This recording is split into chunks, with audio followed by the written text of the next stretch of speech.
तो स्वागत है आपका विनर्स एकेडमी प्रयागराज में। मैं समीर शुक्ला आज आपके सामने एक नए वीडियो लेके आया हूं जिसका नाम है प्रीपोजिशन पार्ट 3। आज मैं बात करने जा रहा हूं इन और इनटू की, ऑन और अपॉन की, विथ और बाई की। क्योंकि ये जो मैंने तीन नाम लिए, इन तीनों की जो हिंदी होती है, यानी इन और इनटू का मतलब भी में होता है, ऑन और अपॉन का मतलब भी पर या ऊपर होता है, और विथ और बाई का मतलब से होता है। लेकिन इन दोनों में एक हल्का सा अंतर होता है, एक मीजर सा हल्का सा अंतर होता है। और जैसे सुई होती है ना, बहुत छोटी होती है लेकिन जब चुभती है तो बहुत दर्द होता है, उसी तरह ये बहुत हल्का सा अंतर लेके आते हैं। और जब इनका यूज गलत होता है ना तो कसम से एक नंबर वह कट जाता है। तो उस एक नंबर की कसम आज पूरा वीडियो देखोगे तो मजा आ जाएगा। और देखते हैं तो इन और इनटू का यूज कहां होता है, जबकि इन और इनटू दोनों का मतलब होता है भैया में होता है। अब बात यहां पर यह है कि अगर दोनों का यूज में होता है तो इनमें डिफरेंसेस क्या है, तो आओ देख लो ना। कौन रोका है, कोई रोक भी तुम्हें नहीं सकता। चलो, पहला यूज होता है इनका, कि इनका प्रयोग स्थिरता का भाव प्रकट करने के लिए होता है, यानी इनका प्रयोग स्टेबिलिटी दिखाने के लिए होता है। स्टेबिलिटी क्या है, और यहां पर दूसरा वर्ड होगा मोशन। स्टेबिलिटी का ही जस्ट अपोजिट वर्ड है मोशन। तो स्टेबिलिटी यानी स्थिरता की जब हम बात करते हैं तो कोई चीज क्या है, किसी चीज में स्थिर है, यानी उसी चीज में पूरी तरह से है, उसके बाहर नहीं है, उसी को हम स्थिरता कहते हैं। यानी कांस्टेंट भी कहते हैं, स्टेबिलिटी भी कहते हैं, कांस्टेंसी भी उसी चीज को कहते हैं, स्थिरता। अब यहां पर बात यह है कि इनका प्रयोग स्थिरता के लिए होता है और भाव क्या होगा, में का होगा। तो में का भाव हो और इनका प्रयोग हो तो जरूरी नहीं कि में के लिए केवल इनका ही प्रयोग हो, क्योंकि अगला वर्ड इनटू भी है भैया, और इनटू का प्रयोग भी में का भाव देता है। अंतर कि इनका प्रयोग हमेशा स्थिरता के लिए होता है, जबकि इनटू का प्रयोग मेरे भाई गतिशीलता के लिए होता है, ये याद रखना। और उनकी बहनों ये भी याद रखना कि गतिशीलता का प्रयोग होता है, यानी इनका प्रयोग स्थिरता के लिए होता है और इनटू का प्रयोग गतिशीलता के लिए होता है। अब देखिए, जैसे एग्जांपल में देखते हैं कि ही is in the house, he is in the house. जितना बड़ा भी उसका घर है लेकिन वो अपने घर में ही है। अब घर में कह दो कि एक कमरे से दूसरे कमरे जा रहा है, बाथरूम से निकलकर किचन में जा रहा है, किचन से निकलकर बाथरूम में जा रहा है, तो भैया ये इतना वो नहीं करना है, इतना भी ना परेशान करो। क्योंकि कुल मिला के यहाँ पर बात, वो एक घर है, उस घर के अंदर है वो। और मैंने आपको बताया भी था कि में या के अंदर के लिए हम लोग क्या यूज करते हैं, इनका ही तो प्रयोग करते हैं ना। तो यहां पर बात मैंने दो शब्दों में बांटी कि इनका प्रयोग हमेशा स्थिरता के लिए होता है और जबकि इनटू का प्रयोग हमेशा गतिशीलता के लिए होता है। अब बात यह है कि ही इज इन द हाउस, यानी वो अपने घर में है, और he is in the water, he is in the water, यहां पर वो पानी में है। अब बात यहां पर ये भी कह सकते हो कि सर पानी में है, मान लीजिए सर नदी में नहा रहा है तो सर वो इधर उधर तो घूमेगा। अरे भैया मेरे करेजा मेरे, है तो पनिया में ना, यानी नदी में है, नहर में है, सागर में है, महासागर में है, कुआं में है, खाई में है तो वो उस जगह पर ही ना। तो उसी चीज इसीलिए क्योंकि वो पानी में क्या है, भले तैर रहा है, इधर उधर हाथ मार रहा है, लेकिन है तो वो पानी में। तो कॉन्स्टेंसी उसकी पानी में ही तो दिख रही है ना, कि कहीं और दिख रही है पानी में, बता दो जंगल में है, तो ऐसा भी नहीं है ना ऐसा। तो इस वजह से he is in the house और he is in the water, यानी स्थिरता की बात हुई। अब बात आती है गतिशीलता यानी मोशन की। तो मोशन के लिए क्या करना है कि he jumped into the water, he jumped into the water. यहां पर हमने इन द वाटर किया, यहां इनटू द वाटर क्यों किया, तो इसको एक बार समझो, इसको एक मिनट के लिए ऐसे समझो कि मान लो कि कोई एक पुल है, ठीक है, ये एक पुल है, और यहां पर मान लो कोई, तुम ही अपने आप को मान लो कि कोई एक आदमी खड़ा है, बहुत निराश है बेचारा, ठीक है, और वो अब सोच रहा है कि उसके लिए इस दुनिया में कुछ नहीं है, उसका सब कुछ खत्म हो गया, प्यार मोहब्बत खत्म हो गई, प्यार में धोखा खा गया बेचारा, या उसके लिए सब मोह माया लगने लगी। तो वो भैया इस पुल पे आया और बहुत निराश अवस्था में हो, नीचे भैया पानी बह रहा है, नीचे क्या हो रहा है, पानी, मैं बहा नहीं पा रहा हूं लेकिन पानी यहां बह रहा है, समझ लेना भैया, ठीक है, ये पानी है। अब इसका मूड खराब हुआ, इसने कहा ना अब मेरे लिए कुछ नहीं है, मैं अपनी जिंदगी जा रहा हूं खत्म करने, और उसने यहां से जंप लगाई और यहां पर पानी में कूद गया। अब समझना कि ब्रिज ये है, जंप लगाकर पानी में आया, तो ये जो एरिया आया भैया, ये मोशन हवा में ही तो था ना, वो ये किस पे था, मोशन यानी हवा में था, तो मोशन को ही गतिशीलता कहते हैं या गति कहते हैं। तो जब कोई चीज स्टेबल हो, एक जगह स्थिर हो, तो इन का प्रयोग करेंगे। जब कोई चीज मोशन में हो तो वहां पर हम क्या यूज करेंगे, इनटू का प्रयोग करेंगे। आई होप कि आपको समझ में आ रहा होगा। उसी तरह ही जम्प्ड इनटू द वेल, यानी वो कहां कूदा, कुएं में कूदा। तो भैया जब उछला होगा और कुएं में पानी को टच करने से पहले और उछलने के बाद का जो वो माहौल रहा है, वो जो टाइम रहा है, वो मोशन के अंदर ही तो है, यानी वो मोशन में ही है, गति में है। तो जब ऐसी कंडीशन आएगी कि कोई चीज मोशन में है, then we have to use into as a preposition and the thing is constant. तो हमें क्या यूज करना है, इनका प्रयोग करना है। क्लियर हुआ भैया? अगर क्लियर हुआ हो तो लाइक शेयर सब्सक्राइब और कमेंट जरूर कर देना। ये कर दिया करो यार, इससे हम लोग को सुकून मिलता है, और कुछ नहीं चाहिए, और कुछ नहीं चाहिए भैया। हमें और किसी चीज की जरूरत नहीं, बस आपके सपोर्ट की जरूरत है, आपके सहयोग की जरूरत है। और क्या है यार, बाकी सब है अपने पास, ऊपर वाले का दिया सब कुछ है। बस आप लोग का सहयोग चाहिए, सपोर्ट चाहिए। ठीक है, आगे बढ़ते हैं हम लोग। भैया ऊपर वाले का दिया हुआ सब कुछ है, बस आपका सपोर्ट चाहिए, बाकी और मुझे कुछ नहीं चाहिए। तो सपोर्ट करेंगे ना, जरूर करिए भाई, बहुत जरूरत है आपके सपोर्ट की। आगे वाले में बढ़ते हैं रूल नंबर 2 में। रूल नंबर 2 कहता है कि ऑन और अपॉन का प्रयोग देखना है हमें। तो देखो यहां पर भी सेम कंडीशन इन और इनटू की तरह है। जैसे ऑन का प्रयोग हमेशा किसके लिए होता है, स्टेबिलिटी के लिए, और उसी तरह से अपॉन का यूज होता है हमेशा कांस्टेंस मोशन के लिए। ठीक है, अब देखो ऑन का जो प्रयोग है वो स्थिरता के लिए हो रहा है। ऑन का प्रयोग स्थिरता के लिए होता है और सेंस क्या देता है, पर का। स्थिरता का भाव हो यानी कॉन्स्टेंसी हो, स्टेबिलिटी हो, और सेंस हिंदी में क्या निकल रहा हो, पर का निकल रहा हो। अब जैसे एग्जांपल देखो कि the book is on the table, the book is on the table, यानी टेबल पर किताब रखी है।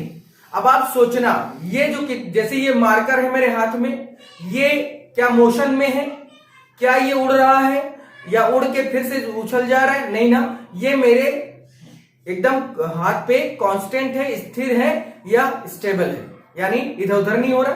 अब बात यहां पर ये है, इसको आप दूसरे शब्दों में ऐसे समझें कि जब समीप का अर्थ होगा, समीप का यानी जितना ज्यादा पास हो सके, तो समीप का अर्थ में हम लोग हमेशा ऑन का प्रयोग करते हैं, जबकि अपॉन का प्रयोग हमेशा गति के लिए यानी गतिशीलता के लिए किया जाता है, और इसका भी सेंस क्या होता है, पर का ही होता है। तो जैसे गतिशीलता यानी जैसे द कैट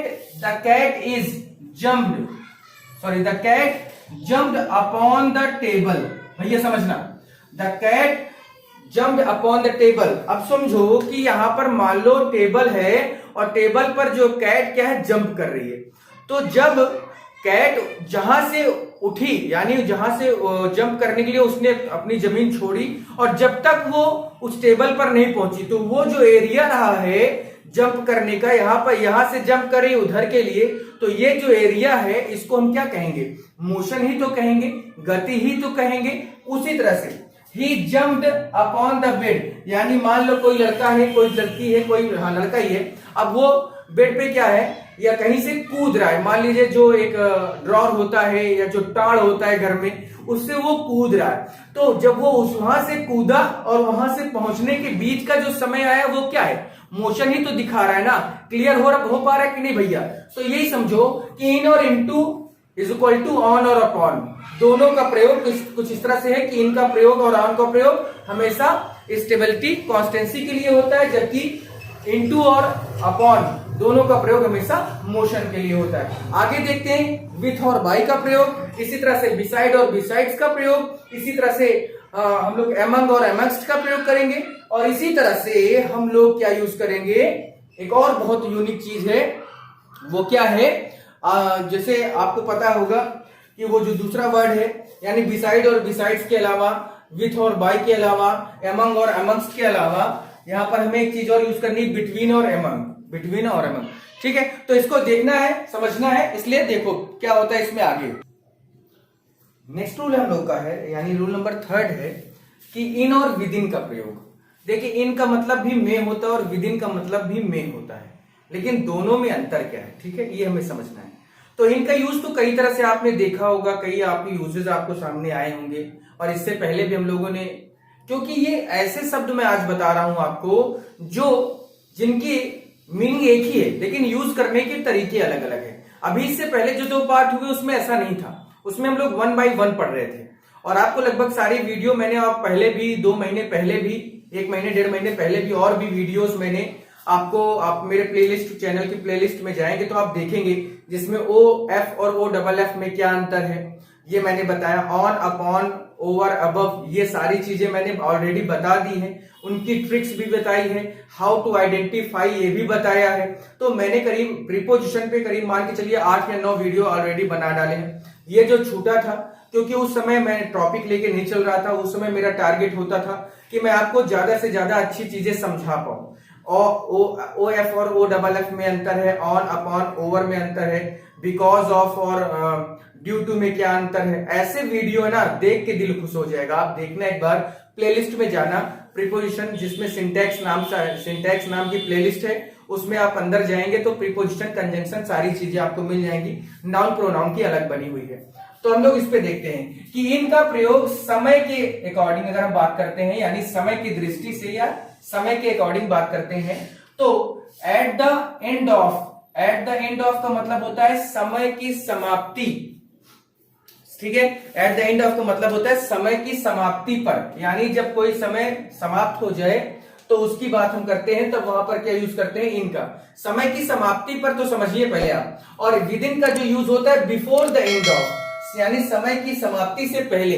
तो विन का प्रयोग समय की समाप्ति पर और विद इन का प्रयोग समय की समाप्ति से पहले। एग्जाम्पल देखते हैं, क्लियर हो जाएगा। कि जैसे यहां पर सेंटेंस में है कि I will return from Delhi in a month,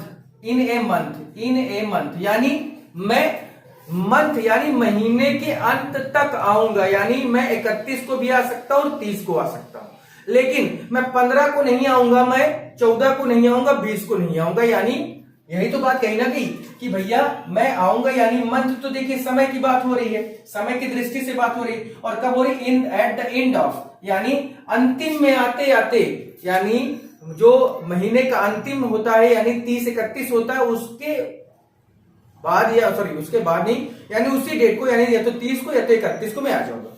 लेकिन I will solve the paper in a week, समझिए, इन ए वीक, यानी मैं पेपर को 1 हफ्ते में सॉल्व कर लूंगा। अब यानी 1 हफ्ते में, यानी सैटरडे या तो संडे, लेकिन मैं मंडे ट्यूसडे को नहीं सॉल्व कर सकता। यही अंतर है कि जब एट द एंड ऑफ की बात होगी तो हम लोग बात करते हैं इनकी, लेकिन जब विद इन का अर्थ क्या होता है, बिफोर द एंड ऑफ, यानी समय की समाप्ति से पहले। जैसे I will return from Delhi with in a month, यानी महीने के अंदर अंदर। महीने के अंदर अंदर का क्या मतलब है कि मैं 14 या 13, या मैं कह दूं, यहां पे इसको दूसरे शब्दों में एक तरह से और समझते हैं कि समय की समाप्ति पर, यानी महीना खत्म होने के बाद की भी बात मैं कर सकता हूं यहां पर, क्योंकि दोनों सेंस दे रहा है। तो यहां पर समझना यह है कि महीने में यहां पर हम बात करते हैं 30-31 की, वीक में बात करते हैं सैटरडे संडे की, लेकिन I will return from Delhi with in a month, यानी मैं महीने के बीच में, या कह सकते हैं कि महीना खत्म होने से पहले मैं आ जाऊंगा। महीना खत्म होने से पहले का मतलब 30-31 तो है, लेकिन यहां पर 30-31 की बात हम लोग नहीं कर रहे हैं, हम यहां पर 14, 15, 16, 17 की बात कर रहे हैं। उसी तरह से I will solve the paper within a week, यानी मैं 1 हफ्ते में सॉल्व कर लूंगा। तो यहां पर मैं बात सैटरडे संडे की नहीं कर रहा, मैं बात कर रहा हूं थर्सडे, मैं बात कर रहा हूं वेडनेसडे। यानी जब कम टाइम लेगा तो वहां पर आप विद इन का प्रयोग कर दो, सबसे अच्छा तरीका, और जब ज्यादा टाइम ले तो वहां पर इनका प्रयोग कर दो, उससे अच्छी भी कोई तरीका नहीं। तो यहां पर आपको इसको अच्छे से समझो, बहुत अच्छा समय, अपने आप देखो ट्रिक आ गई कि जब ज्यादा समय ले तो इनका प्रयोग कर लो, जब कम समय ले तो विद इन का प्रयोग कर लो, चाहे जो कर लो, देखो ट्रिक भी आ गई। इसी को कहते हैं कि काम 35 होगा, भौकाल टाइट होगा। आगे देखते हैं रूल नंबर 4। भैया आज की डेट पे पूरा मैं प्रीपोजिशन खत्म करूंगा, कल मैं सॉल्व एक्सरसाइज लेने के आने के प्लान में हूं, इसलिए देखो थोड़ा सा ध्यान से, जल्दी, ठीक है, पूरा पढ़ डालना। आगे देखते हैं, चलिए रूल नंबर 4 देखते हैं कि रूल नंबर 4 में है कि विथ और बाय का प्रयोग। देखिए विथ और बाय दोनों का प्रयोग के द्वारा के सेंस में होता है, ठीक है। जबकि विथ का अलग मतलब क्या होता है कि विथ का मतलब से होता है और बाय का मतलब के द्वारा, जो हम लोग जानते हैं, लेकिन मैंने आपको ऑलरेडी बताया है ना। तो यहां पर बात हम लोग करने जा रहे हैं कि विथ का और बाय का जो अंतर, यानी जब दोनों यूज हो, यानी दोनों शब्द आए, तो उन दोनों की हिंदी होती है से। उन दोनों की हिंदी क्या होती है? से। लेकिन कैसा है से, वो हम देखते हैं से कि विथ का प्रयोग इंस्ट्रूमेंट यानी यंत्र, टूल यानी औजार, ठीक है। तो विथ का प्रयोग इंस्ट्रूमेंट या टूल, ठीक है, जिसका किसी कार्य करने में प्रयोग किया जाता है, यानी किसी इंस्ट्रूमेंट या टूल की सहायता से कोई कार्य किया जाता है, there we have to use with as a preposition. Clear है साफ साफ शब्दों में कि अगर मैं कोई काम कर रहा हूं और वो किसी औजार या किसी यंत्र के माध्यम से कर रहा हूं, तो हमें वहां पर विथ का प्रयोग बड़े ही आसान और सरल भाषा में करना है। क्लियर है। अब बात यहां पर देख लो कि he killed him with a gun. Gun क्या है भैया? एक औजार है, एक हथियार है। तो उसने उसे कैसे मारा? गन से मारा, बंदूक से मारा, चाकू से मारा, गोली से मारा। यानी जब आप यंत्र और औजार का प्रयोग करेंगे तो वहां पर आपको विथ का प्रयोग करना होगा। और ही राइट्स विथ पेन, वह पेन से लिखता है। तो पेन क्या है भैया? एक हमारा क्या है? एक इंस्ट्रूमेंट है। लेकिन एक चीज बहुत इंपॉर्टेंट जान लो कि अगर पेंसिल से लिखने की बात कभी भी आएगी तो पेंसिल के पहले हमेशा इन का प्रयोग करते हैं। ये गांठ बांध लो, ठीक है, ये एकदम गठिया लो इसको कि जब पेन की बात आएगी तो विथ का यूज करना, लेकिन जब पेंसिल की बात आएगी तो हमेशा इन का यूज करते हैं। हमेशा किसका यूज करते हैं? इनका यूज करते हैं। क्लियर हुआ। लेकिन बाई का यूज कहां पर करते हैं भैया? तो देखो बाई का प्रयोग किसी कार्य करने वाले एजेंट या डोयर। डोयर क्या है? डू माने करना और ईआर माने करने वाला, तो डोयर। यानी जब कोई काम किसी व्यक्ति के द्वारा किया जाता है, वहां पर यंत्र और औजार का प्रयोग ना हो रहा हो, तो वो वहां पर क्या होगा? यानी जब यंत्र और औजार की बात नहीं होगी और किसी एक व्यक्ति का नाम ले लिया जाएगा तो आप बाई का प्रयोग करो। लेकिन जब यंत्र औजार का प्रयोग हुआ है और किसी व्यक्ति के द्वारा हुआ हो तो कोई दिक्कत नहीं, विथ का प्रयोग करना। तो जब यंत्र और औजार होंगे तो विथ, बिना यंत्र और औजार के कोई काम हुआ तो बाई का यूज करना। एग्जाम्पल देख लो कि Ravan was killed by Ram. अब यहां पर तीर तलवार की बात नहीं की गई। अगर तीर तलवार की बात होती तो यंत्र या औजार की बात हो जाती, तो यहां पर बाई की जगह हम विथ का प्रयोग करते हैं। लेकिन क्योंकि ऐसा है नहीं तो हमने बाई का यूज किया। आगे देखो कि ही वॉज हेल्प्ड बाई रानी। तो हेल्प्ड बाई रानी, अब रानी ने कोनो किसी यहां पर नाम लिया नहीं गया कि help with money, help with giving bicycle, ऐसा कुछ, ये सारी बातें तो हुई नहीं। इसका मतलब है कि वहां पर रानी एक डोयर है, एक एजेंट है काम करने के लिए, और यहाँ पर राम एक एजेंट है, एक डोयर है जिन्होंने रावण को मारा। अगर इसी में यंत्र औजार की बात हो जाती तो हमें वहां पर क्या यूज करना पड़ता? विथ का प्रयोग करना। लेकिन ऐसा नहीं हुआ तो कोई बात ही नहीं, कोई बात नहीं। आगे देखते हैं, एक बहुत छोटा सा रूल है, ये जान लो, अक्सर इस पे लोग कंफ्यूज होते हैं और बहुत ज्यादा कंफ्यूज होते हैं, खूब गलत करके आते हैं। ये दो शब्द है मात्र। रूल नंबर जो भैया आपका है 5वां, रूल नंबर 5 है कि बिसाइड और बिसाइड्स, सिर्फ एस का अंतर है। इसमें एस नहीं लगा, इसमें एस लगा। तो ये याद रखो, बहुत इंपॉर्टेंट बात बोल रहा हूं, थोड़ा ध्यान देना भैया। नहीं, छोटी सी छोटी चीज जब चुभती है, घुसती है, तो तुरंत फिर जो है जान निकल जाती है। सुई से इतना डर लगता है जितना गोली खाने से डर नहीं लगता होगा, लेकिन सुई से बहुत डर लगता है ना, क्योंकि छोटी सी चुभ जाती है, गोली तो एकदम पार पार हो जाएगी।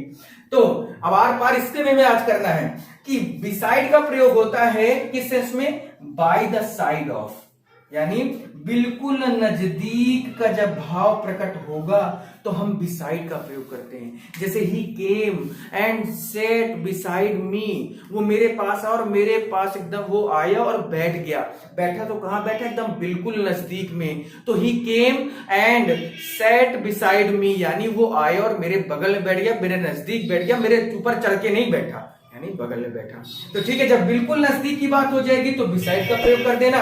और बिसाइड्स क्या होता है? तो इन एडिशन टू, ऐड से बना हुआ शब्द है एडिशन, ठीक है।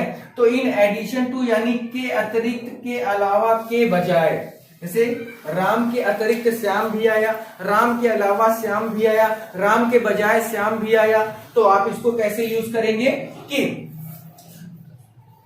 Besides Ram and sorry beside Ram Shyam came, या मैं कह सकता हूं Ram came beside Shyam, Ram came besides Shyam, यानी राम आया लेकिन उसके बजाय और कौन आया, तो यहां पर बिसाइड्स का मतलब किसकी बात हो गई, श्याम की। तो ये दो शब्द ऐसे जान लो कि बाय द साइड ऑफ यानी बिल्कुल नजदीक का भाव होगा तो हम वहां पर क्या यूज करेंगे, बिसाइड का, और जब बिसाइड्स की बात होगी तो इन एडिशन टू की बात करेंगे। एक दो और देख लेते हैं बढ़िया जो इंटरेस्टिंग है भैया।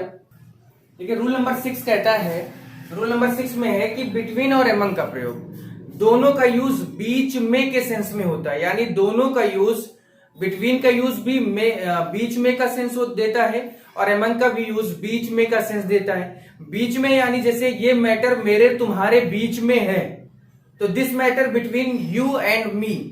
ठीक है, अब बात यहां पर बिटवीन और एमंग की कर रहे हैं हम, तो बात यहां पर बिटवीन का जो यूज होता है कि फॉर टू पर्सन और थिंग्स, यानी जब दो लोग या दो चीजों के बीच में बात हो जाए तो बिटवीन का प्रयोग करते हैं, जबकि for more than two person और थिंग, यानी for more than two person का मतलब क्या है कि when we talk about two और मोर देन, यानी जब हम लोग दो से अधिक की बात करें, 3 4 5 6 7 8 की बात करें, तो वहां पर वो एमंग का यूज होता है।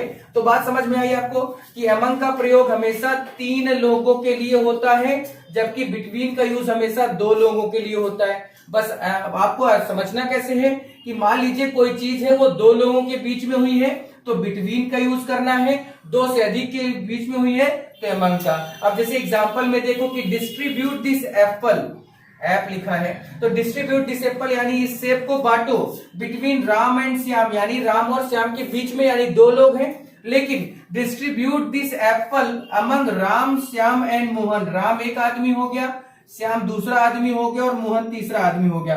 तो जब 3 लोग हुए तो इसीलिए हमने क्या यूज किया, एमंग, लेकिन राम एक आदमी था और श्याम दूसरा आदमी था, 2 लोग थे, तो यह क्या यूज करना है, हमें बिटवीन का यूज करना है। तो क्लियर हो गया होगा, I hope and I wish कि आपको समझ में आएगा।